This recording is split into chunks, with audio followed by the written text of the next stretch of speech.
ভাবা যায় মাত্র 25 থেকে 26 লক্ষ টাকায় আপনি একটা বড় অ্যাপার্টমেন্টের মালিক হতে পারবেন, তাও আবার ঢাকা শহরের এত নিকটে। দেখেন কি সুন্দর একটা রাস্তা, এটা হচ্ছে 25 ফিটের একটা রাস্তা।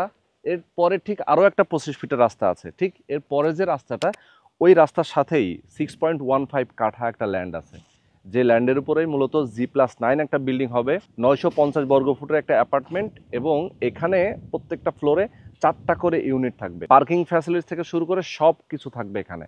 যারা নিতে চান আমি বলবো আপনারা সরাসরি এই হাউজিংয়ে আসবেন। আমি যেখানে দাঁড়িয়ে আছি এটা হচ্ছে আশুলিয়া মডেল টাউন, শিক্ষা নগরী নামে পরিচিত। এখানে আশেপাশে আপনারা জানেন যে প্রায় 7 থেকে 8টা ইউনিভার্সিটি রয়েছে, হাসপাতাল রয়েছে, এবং এই হাউজিংয়ের ভেতরে মসজিদ মাদ্রাসা থেকে শুরু করে সব কিছু রয়েছে, শপিং মল থেকে শুরু করে খেলার মাঠ, এখানে রয়েছে জিমনেশিয়াম, এখানে প্ল্যানিং রয়েছে বৃদ্ধাশ্রম এবং কবরস্থান। যারা আপনারা চান আপনার শেষ জীবন আপনার বাচ্চা কাচ্চাকে নিয়ে আপনি এখানে সুন্দর নিরিবিলি একটা পরিবেশে বসবাস করতে চান, প্রবাসে যারা আছেন, বাংলাদেশে আছেন, যারা চাকরি করেন, সবাই চাইলে আপনার এখানে একটা অ্যাপার্টমেন্টে মালিক হতে পারবেন। যারা নিতে চান স্ক্রিন নাম্বার দেওয়া আছে, এই নাম্বারে ফোন করবেন, সরাসরি এখানে আসবেন, তাদের সাথে কথা বলবেন, বিস্তারিত জানবেন, বুঝবেন, এরপর একটা শেয়ার বুকিং দেবেন।